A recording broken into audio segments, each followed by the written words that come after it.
Më duket se kemi filluar. Kemi filluar, madje kemi dhe Tonic Water Premium nga Lajtiza Premium. Është partneri i podcastit prej shumë kohësh edhe... Uj që përdorin dhe prindet e mi në shtëpi, kështu që.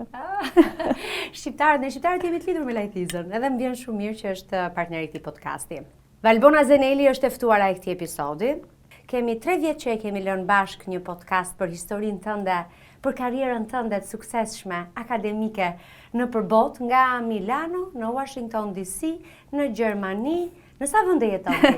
Faleminderit, Mira, jam shumë e kënaqur që jam pjesë e këtij podcasti. Të ndjek sa herë kam mundësi, kudo. Bravo, një bravo shumë të madhe, sepse shqiptarët kanë nevojë për këto gjëra kaq, ne po diskutojmë dje, normale. Bukur e the. Po jeta jote nuk ka qenë shumë normale në kuptimin e karrierës dhe të mënyrës së punuarit, sepse ti ke avionin zyrë, ti shëtit shumë dhe për këtë arsye ne dhe mezi e kemi gjetur mundësinë për të skeduluar një orar bashkë. Shiko, puna ime ka qenë e tillë, por kur flasim për normalitet, çfarë përcakton normalitetin?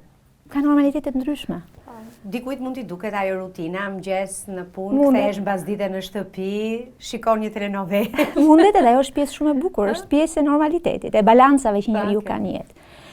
Unë kam ikur në 96 nga Shqipëria për herë të parë, edhe për të filluar studimet.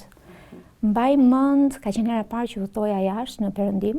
Unë kam studiuar në Bologna, edhe me prindrit e mi që më shoqëruan në fillim, kemi udhtuar për në Bari, me një nga ato avionat e vegjël fare tip 10 ose 12 vëndesh, që hypej nga bishti, nuk ekzistojnë më, besoj ato avion. Dhe pastaj morëm trenin gjithë natën për të shkuar në Bologna. Kjo ishte lidhja që ne kishim me Italinë. Imagjino sot që nga Milano ka 9 avion në ditë gjatë stinës së verës. Edhe mbaj mend që nuk e mbaj mend shumë mirë atë javën e parë të përgatitjeve, po mbaj mend vetëm momentin e fundit kur prindërit do niseshin përsëri me tren për të kthyer. Edhe mami im kishte një unas shumë të vogël, e hoqi nga dora dhe ma la në dorë. Edhe ai moment më ka shoqëruar gjatë gjithë studimeve. Domethënë, sakrificën që kanë bërë prindërit shqiptar, unë jam një si shumë shqiptarë të tjerë që kanë udhëtuar, kanë studiuar jashtë, janë përpjekur për të marrë më të mirën. Kjo besoj është dhe karakteristika e shqiptarëve, ajo sakrifica që bëjnë për rritjen e fëmijëve. Bashk ti nuk e kujton, por unë e kujtoj momentin e parë kur të kam takuar ty. Unë kam qenë në fillimet e mia si gazetare, ndoshta duhet jetë viti 2004-2005, ndoshta 2005. Ti ishe shefe protokolli në atë kohë në qeverinë Nano, kryeministri ishte Fatos Nano, dhe kishte ardhur një vajzë, kështu me këto ngjyra grur, simpatike, e qeshur. Dhe pak më vonë u martove me ministrin e brendshëm të asaj kohe, Igor Toskën. 20 vjet tashmë. Po, si duket pas 20 vitesh? Ti nuk e ndryshuar fare. Shpresoj. Vërtet nuk e ndryshuar.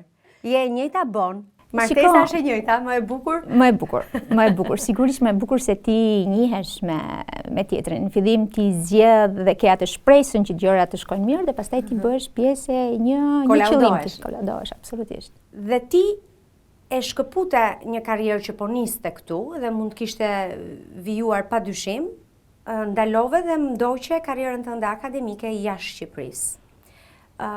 Je goxha e suksesshme. Po ti numëroja ato punët që ti bën, do të shkonim në fund të episodit. Karriera ime, le të themi, në 13 vjetet e fundit, nisi në Qendrën Marshall, Qendrën e Studimeve të Sigurisë Marshall, që është një institucion i Departamentit të Mbrojtjes amerikane, në bashkëpunim, është një nga qendrat rajonale, që quhet në bashkëpunim ky me qeverinë gjermane. E vërtet, studentët ishin nga të gjithë bota, më shumë se 130-40 vende kemi pasur student, pra një eksperiencë fantastike, por janë përgjithësi kanë mbaruar studimet dhe janë të gjithë që punojnë në qeveritë e vendeve të ndryshme. Pyetja që më vjen natyrshëm është si u gjende ti në këtë karrierë ndërkombëtare jashtë Shqipërisë.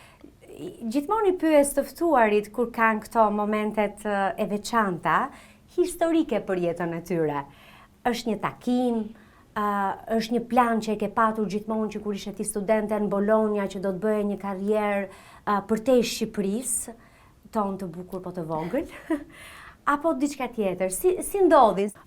Ndodhi që unë kam pasur studente në Marshall Center në vitin 2003 për 3 muaj në një kurs që ishte kursi i liderëve të rinj. Dhe kthehem mbas disa vitesh në 2010 për të marrë pjesë në një konferencë që ato organizonin me studentët. Dhe aty profesori im, apo lideri i seminarit im që ishte drejtori i atij kursit, vjen dhe me një seriozitet të jashtëzakonshëm, një burr i madh, sot nuk jeton më fatkeqësisht, po një nga ata mentorët e mi dhe që më ka drejtuar, le të themi, në jetë, më ka dhënë mundësinë jetë. Dhe më thot, çfarë po bën në doktoraturën? I them, po vazhdoj, po mbaroj. Okej, më thot, atëherë mbaroje sa më shpejt, sepse ne do të kemi një vend që do të hapet tu dhe ti duhet të konkurosh, por duhet kishe edhe doktoraturë si një nga kondicionet. Edhe e mora seriozisht sepse mbi të gjitha më shtyu që unë mbaroja doktoraturën sa më shpejt. Aplikova, isha një ndër 200 aplikuesit. Edhe fitova, pata fatin që fitova, por më shumë se fati them që mu dha dhe mundësia. Drejtori Marshall Center, një general me 4 yje i ushtrisë amerikane, i jashtëzakonshëm, kam idenë që pa tek unë mundësitë e të ardhmes, potencialin. Në përgjithësi, burrat, kur merren në punë apo kur promovohen për potencialin. Kurse gratë, ti duhet të kesh treguar çfarë ke bërë dhe pastaj promovohesh. Janë shumë të pakta rastet që gratë promovohen në bazë potencialit. Ai pakte potencial tek unë dhe ma dha mundësi. Më pëlqeu shumë kjo analizë edhe duhet jetë, e besoj, duhet jetë e vërtet. Burrat i marrin për të mirë qenë, nuk ka rëndësi të japin prova, kurse grave ju duhet japin shumë prova. Në këtë rast ti ke patur një lloj fati dhe mundësie. Po çfarë mendon se pa tek ti si potencial? Mendoj si në raste konkurrencash kaq të forta, kur ndoshta konkurrentët e tjerë, ma ka thënë një herë, ishte drejtori me të qeshur që konkurrentët e tjerë e kishin si vinë sa ishe ti në këmbë, unë atë periudhë isha 32 vjeçe, nuk kurse kisha shumë në si vinë time. E vetmja gjë që ti mund bësh në këto lloj intervistash, është thjesht vetvetja. Edhe ka njerëz që e kapin ose jo.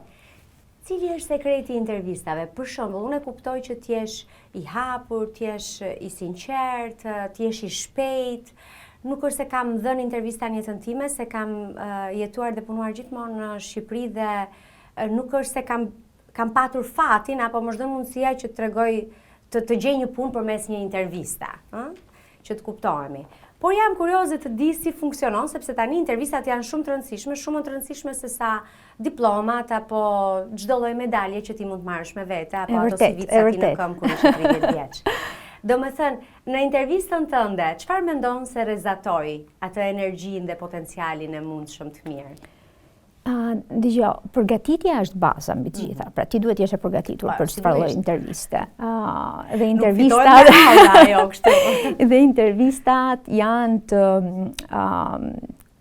të ndryshme, në sensin nuk duan të shikojnë vetëm çfarë ti di nga të pikpamjen akademike në rastin tim që do po bëresha në punë si profesore, por duan të kuptojnë dhe se si ti ndërvepron, se si ti mund të jetosh edhe të japësh mësim dhe të punosh në një komunitet që ishte aq ndërkombëtar sa që ishte Marshall Center. Besoj unë kisha fatin që kisha qenë studente edhe e kuptoja shumë mirë se si funksiononte mentaliteti, por përveç se fatit pa diskutim është i padiskutueshëm, është shumë edhe intuita që ti ke që të kapësh gjërat në ajër, që të kuptosh cilat janë gjërat më të rëndësishme në atë intervistë. Unë mendoj që ne shqiptarët si individ e kemi këtë intuitën për ta kapur çastin. Absolutisht. Dhe për t'ia dalë. Po çfarë ndodh me ne si kolektiv, si shoqëri? Pse ngecim aty në klasë? Shiko, është shumë e vërtetë, individualisht, shqiptarët unë kudo që jam dhe jam shumë e lumtur, ecin shumë përpara. Janë manitës.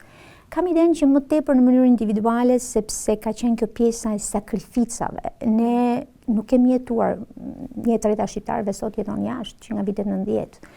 Edhe kur ti shkon në një ambient tjetër, ti patjetër do bësh shumë më tepër se tjerët për të dalluar nga të tjerët.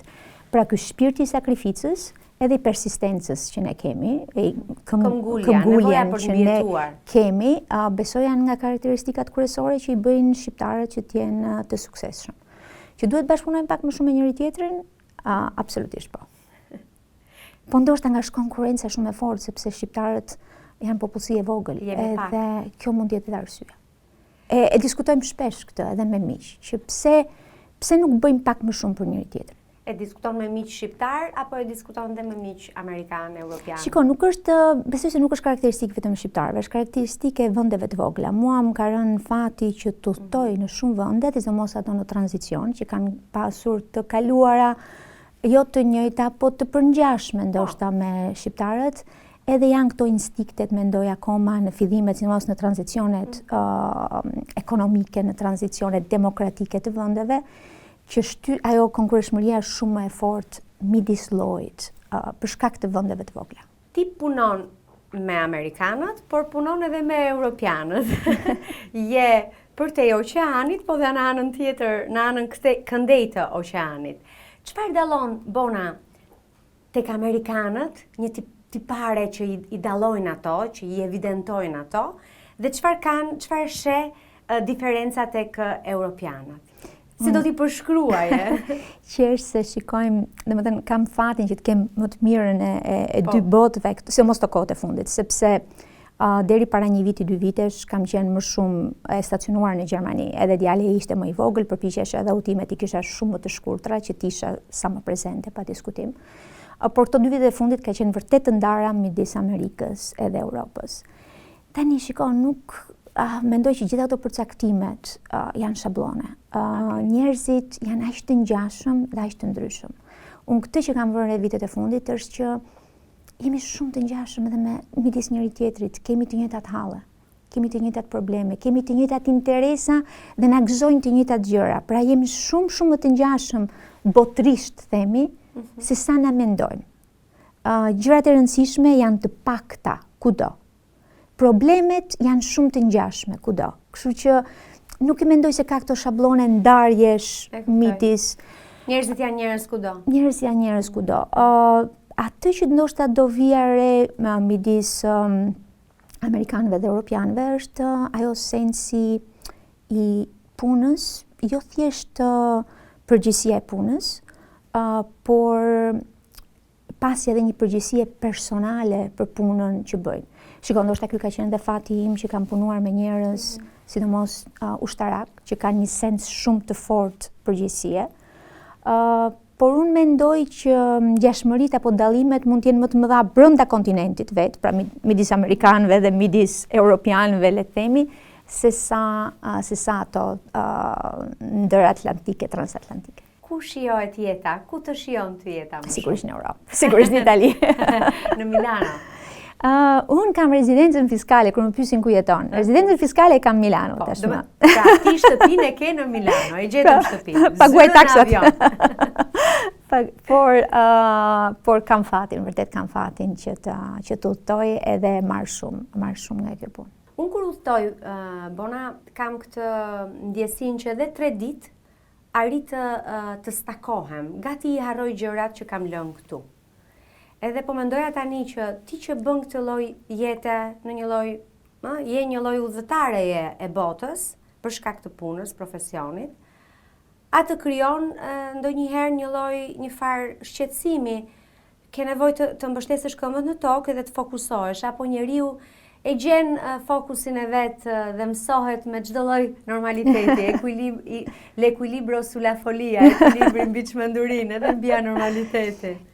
Shiko, edhe un kam, siç po thoja, në vitet, më thënë, 12-13 vitet që kam qenë në Garmisch, në Gjermani, baza ka qenë aty. Okej, ke qëndruar aty më së Kam qëndruar aty. Madje, për këtë që flasim për udhëtimet, ka pasur raste që un kam shkuar në qytete, kryeqytete vendesh, që ndoshta herën e parë dhe herën e dytë është e turpshme ta them, por nuk kam vizituar as qendrën e qytetit, sepse jam përpjekur që të jem vetëm 24 orë, të shkoj, të mbaroj punën dhe të kthehem që të isha sa më shpejt. Pra ti ke qenë në qytete që kam qenë në qytete dhe pastaj, por e kam thënë gjithmonë që kjo është një arsye që unë të kthehem përsëri. Okej. Kështu që edhe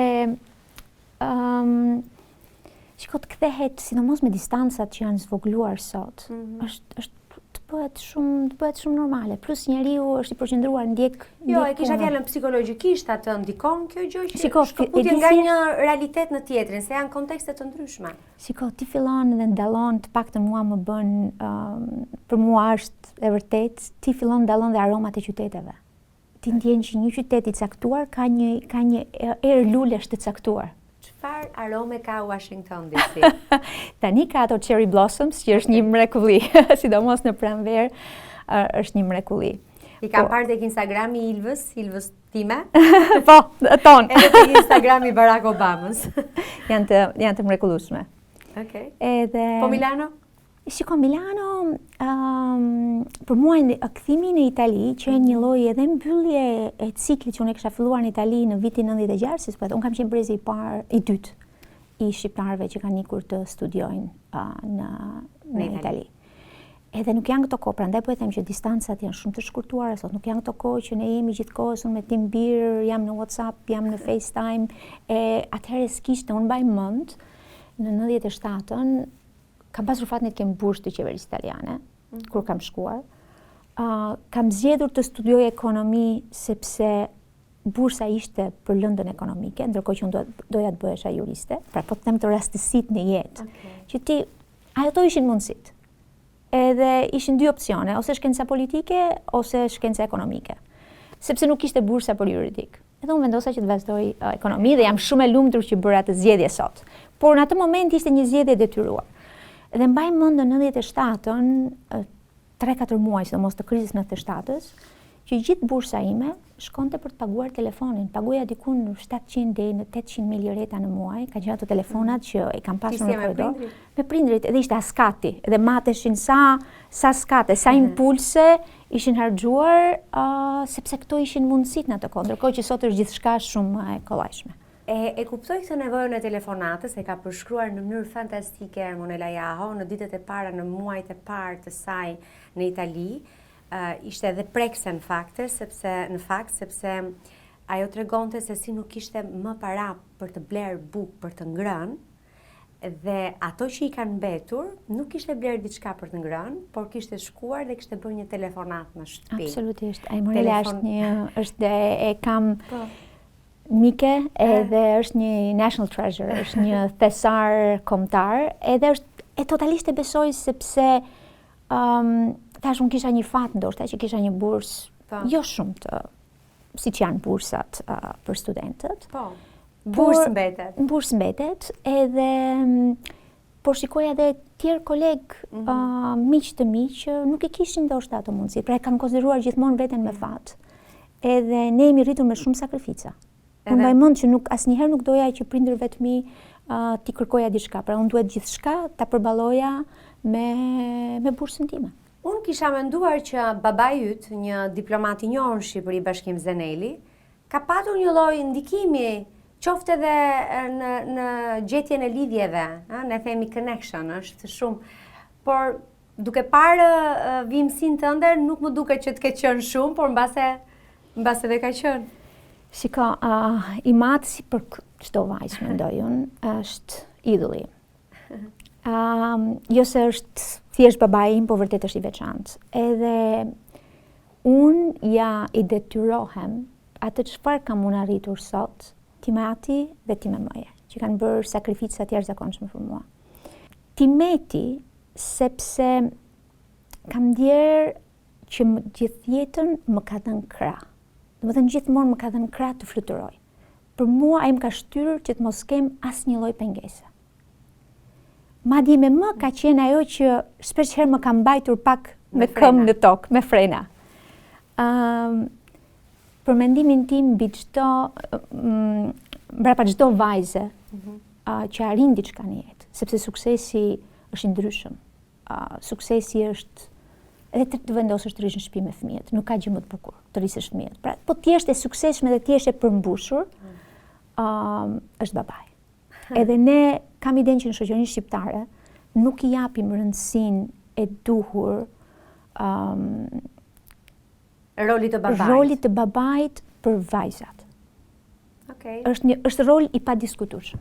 Unë për veten time ai ka qenë personi kryesor që më ka shtyrë në gjithçka. Të kanë lënë të lirë prindrit Valbon aty, nuk kanë qenë ata kontrollues, ti ke dalë me shoqet në adoleshencë, ke qenë e lirshme, i ke zgjedhur vetë çfarë shkolle të bësh pastaj. Si ka qenë fryma në atë kohë? Ka qenë ti mira, mban mund të kesh qenë adoleshente, se unë s'maj mund të kem qenë adoleshente. E kalova adoleshencën tani me tim bir, edhe kur i më gjithmonë përpiqej të më justifikonte nga një herë si edhe tim biri, thoshte nuk e mban mend veten, dhe unë i thosha jo, nuk kam qenë ndonjëherë adoleshente, nuk më duket, ndoshta kanë qenë ato vitet 90. Që ne kemi bërë gjimnaziun, nuk kam mbaruar te Sami Frashi, kam ikur 96-ën. Edhe ne sikur të paktën mua më dukej që ne kishim një përgjegjësi të parakoshme për gjërat që bënim. Ose të paktën kjo, shikoj veten time apo miqtë e mi. Ishte lloj tjetër edhe prindërimi edhe jeta në atë kohë. Adoleshencën e dëgjonim nga kënga e Bleona Qeretit. Po, adoleshente në atë kohë ishte vetëm Bleona. Më kanë lënë, për t'ju përgjigjur pyetjes, më kanë lënë të lirë, më kanë dhënë besim shumë, edhe mendoj që ai është kyçi edhe në prindërim. Në momentin që ti je besim fëmijës, unë edhe kur isha në Itali që jetoja vetëm, pra krejtësisht një diferencë jashtëzakonshme me çfarë kisha me jetën time përparshme në Shqipëri. Unë çdo vendim që merrja, thoja, a do t'i bëj prindërit krenar? Edhe më kujtoi gjithmonë ai momenti që nisa me atë lënien e unazës vogël, edhe me time më që i matë, pastaj më vonë tregonte që qante gjithë rrugës në tren, dhe ai thoshte, pse çuditesh tani, jemi në vitin 96, e përsërit shpesh i matë. Marie Kraja ka shkuar që në vitet 30 dhe ka studiuar në Vjenë e vetme, 16 vjeçë, pra pse të duket diçka kaq e pazakon? Çfarë të mëson jeta jashtë larg familjes dhe larg vendit tënd? Çfarë të mëson? Nuk e di, nuk jam për këto formulat, nuk kush jam mund t'jap formula se edhe për të tjerët, më kupton? Po për veten tënde ndoshta. Për veten time është një, kujtim për mua është për tashmë normale. Edhe shtëpia është aty ku ti ke njerëzit, ku ke zemrën, ku ke familjen. Prandaj unë tani djalin e kam në Amerikë, familja këtu në Tiranë. Shtëpia nuk ka një adresë tek ti. Nuk ka një adresë, ndoshta kjo është ajo që kam mësuar, që për mua është aty ku janë prindrit, aty ku është familja, ajo është shtëpia ime, ajo është zemra ime. Ma shuaj një kuriozitet dhe kam besim që do të më japësh të plot përgjigjen sipas teje gjithmonë. Ky komunikimi të huajve që është kaq është një lloj kuadrati i qeshur, sikur të duan, sikur ti mund të realizosh të gjitha, është një strategji e komunikimit të tyre, edhe ata jam e bindur që kudo, të gjitha shoqëritë jetë shumë bukur, njerëzit janë njerëz kudo, kanë intrigat e tyre, kanë konkurrencën e tyre, kanë padrejtësitë e tyre. Por ama ndryshe nga ne jemi pak më shablon në shqiptarët, në përgjithësi ballkanasit, ndërsa kur i dëgjon këta ti mund të besosh se dhe të duan dhe nuk dihet se si ndahesh me to. Dgjoj, pse duhet jemi negativ me njëri tjetrin? Pse mos ofrohen ato vibet pozitive? Që ka konkurrencë pa diskutim që ka konkurrencë, që ka intriga pa diskutim që ka janë të gjitha aty. Po pse mos jemi të dashur? Jam shumë dakord që qoftë për mirësjellje le të jemi të dashur, sepse çfarë ke në zemër secili e di vetë. Absolutisht. Pse duhet ja japim njerëzve, mos t'i japim kënaqësitë apo t'i japim atë energjinë pozitive? Ua mëson shkolla atyre, e kanë për shkak se janë vende të zhvilluara, e kanë në kohë, sepse e kanë të gjithë. Shiko, nuk e ndjej kaq shumë këtë diferencë. Edhe kur jam në Shqipëri apo edhe kur jam në vende të tjera të Ballkanit, mendoj që ne kemi pasur një histori shumë të dhimbshme, edhe pa diskutim Shqipëria në 30 vitet e fundit ka bërë përparime të jashtëzakonshme, mos harrojmë që kemi qenë vend krejtësisht i mbyllur për 45 vite. Tani ke folur si ato të Brukselit, si ato amerikanët që vinë, na thonë të dy fjalit dhe pastaj ikin dhe mendja tek ne ju rri. Kjo është një tjetër problem pastaj që ndodh jo vetëm shqiptarëve apo ballkanasve, por çdo vendi tjetër në botë, që ne mendojmë që kudo në Washington apo në Bruxelles, kur zgjohen në mëngjes, ato mendojnë çfarë po bëhet në Shqipëri. Si po shkon? Po, vërtet janë vizitur, janë të shqetësuar besoj për ne shumë. Apo çfarë po bëhet?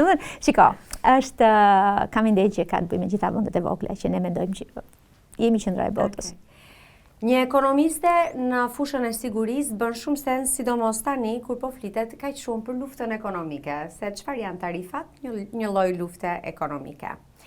Edhe ajo që ndodh mes Ukrainës edhe Rusisë, përveç kontekstit të egos historike, ka luftë ekonomike, ka interesat mëdha ekonomike aty. Çfarë mendon ti se po ndodh? Si do t'ja tregoje ti dikuj që nuk ka shumë informacion dhe bombardohet nga kaq shumë lajme? Së fundmi Valbona unë po shikoja dikush nga një komisionere e Bashkimit Evropian foli për paketën e ndihmës së shpejtë 72 orëshe në rast të sulmit të armatosur.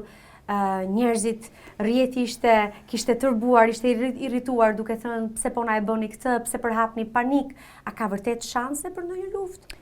Shiko, Mira, ne fatkeqësisht kontinenti Evropian, ne kemi luftë në kontinentin Evropian prej 2 vitesh tashmë, 2 vite e gjysmë.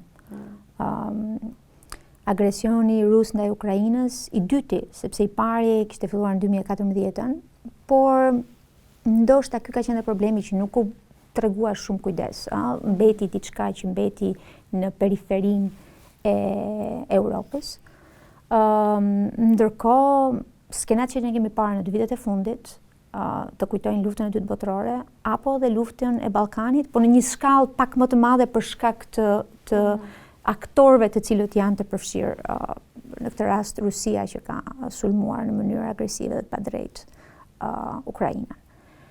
Pra, edhe nëse politikanët europian patën një lloj ndërgjegjësimi mbas luftës, fillimit luftës në Ukrainë në shkurt të vitit 2022, që duhet bëjmë diçka për sigurinë e Europës, që ne nuk kemi më, po jetonin atë paradigmin e sigurisë pas luftës dytë botërore, që gjithçka është shkëlqyeshëm, por duhet investuar gjithmonë për sigurinë, duhet investuar gjithmonë për mbrojtjen, sepse është deterrenti më i mirë ndaj aktorëve. Ne nuk e kontrollojmë të gjithë aktorët në botë të cilët nuk zbatojnë ligjet ndërkombëtare, siç është rastin e Rusisë.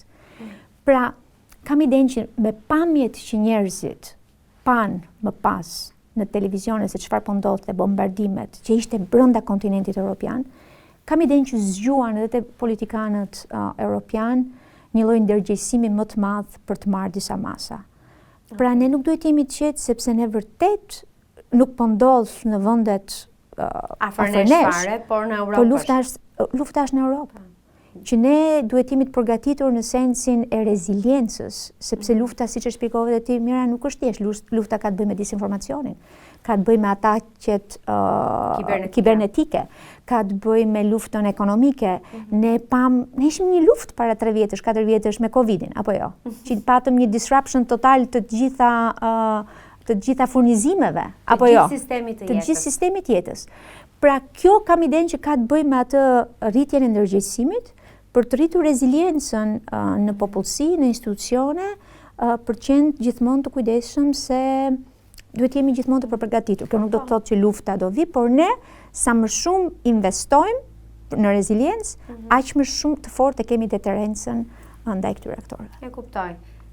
Me pak fjalë, vërtet mund të jetosh në rrjete në internet edhe të flasësh për inteligjencën artificiale, po pa pritur mund të ndodhi edhe ajo lufta siç ka qenë para. Absolutisht, se ne mendonim që gjitha siç ka qenë e dyta botërorja apo të tjera. Absolutisht, dhe kjo ka qenë një nga veçoritë kryesore të kësaj lufte, sepse të gjithë mendonin që të gjitha rreziqet tashmë janë hibride. Po bota mund kthehet pas. Bota mund kthehet pas nëse ne nuk kemi atë vëmendje. Bota mund kthehet pas për sa i përket edhe tranzicioneve demokratike që ne i marrim for granted, që ne i marrim si të mirëqenia. Duhet gjithmonë që të punojmë fort për të ruajtur atë që kemi, atë që na ka dhënë bota e lirë demokratike. Cili është njeriu më i mençur që ke takuar ti në jetë, që të ka impresionuar ty personalisht, ose të ka thënë diçka, të ka thënë gjëra që ti të kanë mbetur në mendje? Përveç babait. Përveç Iglit. Po flas njerëz të huaj që ke takuar takime.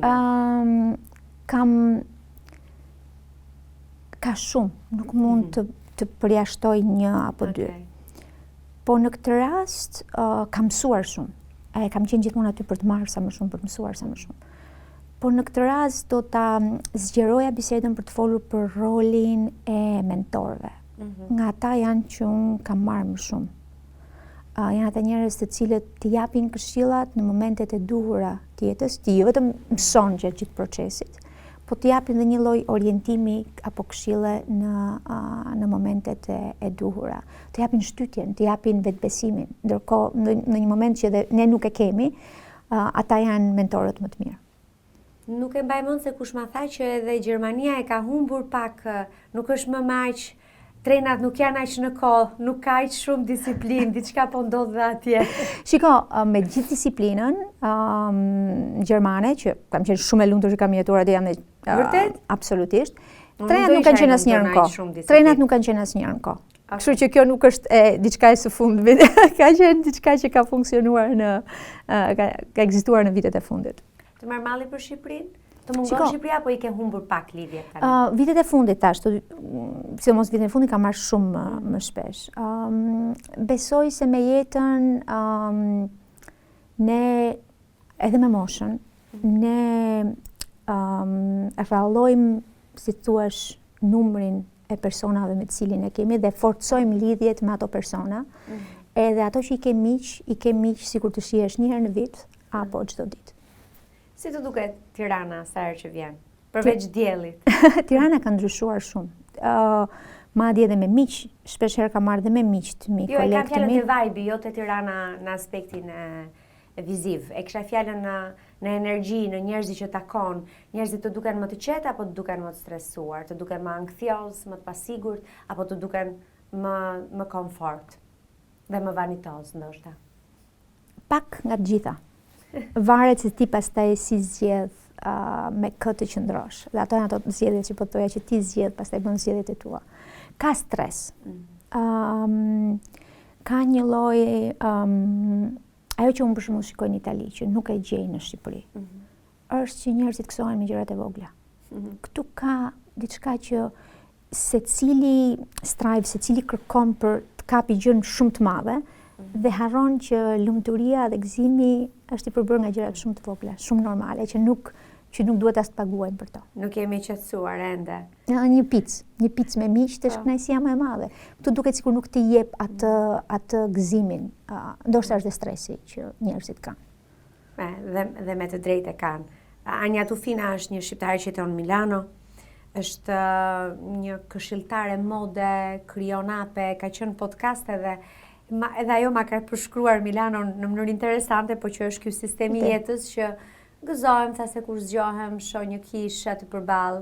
Gjërat e vogla të jetës. Nuk kushton shumë sa të jesh i lumtur në Milano, që ne mendojmë që është shumë e shtrenjtë. Absolutisht. Kudo nuk kushton shumë. Lumturia nuk kushton në fakt. Nuk kushton lumturia. Lumturia është merret në ato copat e vogla të jetës që të gjitha janë pa pagesë. Janë sa në shkëmbimet që ne kemi me njerëzit. Absolutisht. Ke ndonjë marrëdhënie të veçantë me parat, si e ke ti Bona? Me që ishim te lumturia pa pagesë. E respektoj parat. Okej. Asnjëherë nuk ka qenë e rëndësishme për mua, por kam dhe respekt. Nga që e ke patur nuk ka qenë e rëndësishme për ty? Nga që s'të ka munguar sipas kohës dhe sipas vendit, nuk po them. Nuk s'ka qenë asnjëherë një nga objektivat e mi në jetë. Kur? As kur kam qenë më re, as tani. Paran e kam pasur thjesht mjet për të jetuar, dhe asgjë më tepër. Okej. Të huajt, generalët si e kanë paran? Ndoshta edhe kjo më ka ndikuar që kam jetuar, kam punuar me njerëz të cilët kanë vlera shumë më të forta se paraja. Nuk po them që paraja nuk është vlerë, sepse tek e fundit edhe paraja në fund është një shumatore dhe përpjekjeve, absolutisht, që edhe me paran ti kënaqesh me çfarë ti ke arritur, absolutisht. Edhe prandaj shqyr që jemi të ndryshëm dhe prandaj bota është e bukur, sepse ndryshe do të ishim gjithë duke bërë një të punë. Ose do ishim gjithë të pasur, ose të gjithë të varfër. Atë të varfër e kemi provuar, kështu që nuk e di si do funksionon. Nuk e këshillojmë në shqiptarët. Nuk e di si do funksiononte, por ka qenë një nga nderet më të mëdha të jetës time që kam punuar me ushtarak amerikan, por dhe të disa vendeve tjera. ka një atë dashuri të admirueshme. Edhe ne duket sikur e harrojmë ndonjëherë sa e rëndësishme është kjo të kesh ato vlerat e forta të atë dashurisë. Jo nacionalizmit me këto ngjyrat e forta dhe të këqija, që nuk është ti je patriot në kuptimin e mirë të fjalës, mos ta bërtasësh. Në shtëpinë tënde është një gjë e zakonshme që Valbona punon me general, është rrethuar nga ushtarak. Nuk e di, edhe kur e mendoj, është e veçantë, është interesante, po të ka munguar të punosh edhe me gra, ku di unë të bësh një bisedë me një shoqe. Shiko, unë kam shumë shoqe. Në një botë kaq burrish në punë.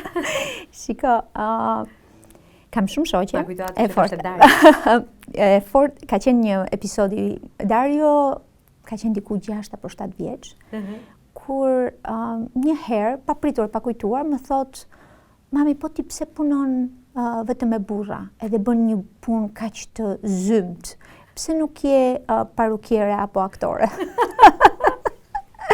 Dario ka patur të drejtë. Edhe nuk e di ku ishte krijuar, dhe nuk e di ku ishte krijuar kjo ideja e parukieres apo aktores. Po këto ishin. Ka parë në Instagram. S'kishte. Atë Dario ka filluar, unë Dario në kam lejuar kur mbas ka qenë diku 17 vjeç që të ketë media sociale. Sa vjeç është Dario tani? 18.5. Është student? Është student. Ku? Në Amerikë, në Georgetown University. Në familjen tuaj duhet më u pyet ku? Shikoj, jemi një familje shumë normale, siç është gjysma e familjeve shqiptare. E di që më the që zoti qesh me planet tona dhe unë i besoj fort kësaj, jam fanatike e kësaj shpreje. Por a ka një plan në kokën tënde ndonjëherë për t'u kthyer dhe për t'u vendosur në Shqipëri, apo jo, ti tashmë e ke marrë këtë rrugë dhe nuk e sheh më si opsion? Shiko, never say never. Nuk e them kur këtë gjë. Kështu që nuk jam për momentin më pëlqen shumë ajo që bëj, edhe më pëlqen jeta që profesionale në këtë sens. Përpiqem të vi thash, siç e thash, sa më shpesh në Shqipëri, por asnjëherë nuk e di të ardhmes. Të kemi vetëm shëndetin, sepse pastaj të gjitha tjerat rregullohen shumë kollaj. Po, kjo e fundit vlen më shumë nga të gjitha. Nuk të pyeta për Iglin, si e ka përballuar ai këtë karrierën tënde dhe jetën tënde? Besoj të ka ndjekur me sa kam kuptuar. Absolutisht, shiko. Unë fola për babin, por pa diskutim që edhe pa Iglin nuk do, me një burr tjetër, nuk do arria dot të bëja atë që bëja. Igli është fantastik, është një tip super tolerant. Edhe është ai që më ka përkrahur në gjithë shka që kam bërë. Që nuk është tipike për meshkujt Ballkanas, por është dashuria jonë që ka bërë të mundur të gjitha. Ju takuat atëherë kur ishe në qeverinë Nano, ishte një dashuri në korridoret e pushtetit? Jo, në fakt jemi takuar përpara e aktorasit e jetës. Jemi takuar në një restorant. Edhe unë kam qenë bashkë me mamin tim edhe me një mike. Edhe atë ditë, unë duhet të udhtoja, duhet isha në një udhtim pune në Moskaboj në Bruksel, që ishte kanceluar në momentin e fundit. Edhe unë isha mërzitur, sepse duhet të qëndroja, pra nuk më kishin lejuar të udhtoja për një trajnim të caktuar, sepse duhet të qëndroja në Tiranë. Edhe atë ditë kam takuar Iglin, kështu që janë rastësitë e jetës. Okej, dhe që në takimin e parë u pëlqyet? Në takimin e dytë. U pam pastaj mbas 2-3 muajsh edhe për të mos u ndarë më. Okej, më vjen shumë mirë. Bona, je kështu si një kartolin, me çdo gjë në vend dhe vërtet uroj që të kesh mbarësi dhe më vjen shumë mirë që u takuam në fund për episodin ton. Falenderoj shumë, kishim shumë kohë që e linim. Po, e vërtet edhe unë kam shumë dëshirë që të takoj, ti e ke vënë re, është një pjesë e kësaj platforma, i kërkon shqiptarët që ja dalin për te Shqipërisë, i kërkon shqiptarët që ja dalin sidomos në Shqipëri, se është bërë po aq e vështirë t'ja dalësh dhe në vendin tënd, nuk është se asnjë nuk e ka të shtruar. Absolutisht, falenderoj jashtëzakonisht shumë për ftesën.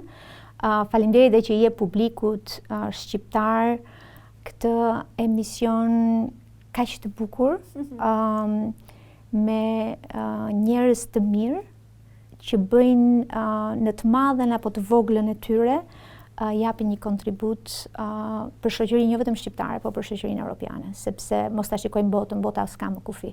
Jemi këtu, apo në Itali, apo në Amerikë, apo diku tjetër, janë shkrirë kufin. Nuk ka më kufin. Ajo kufiri vetëm është që ne të jemi njerëz, të mbetemi njerëz edhe të bëjmë më shumë për njëri tjetrin. Okej, shumë faleminderit Bona.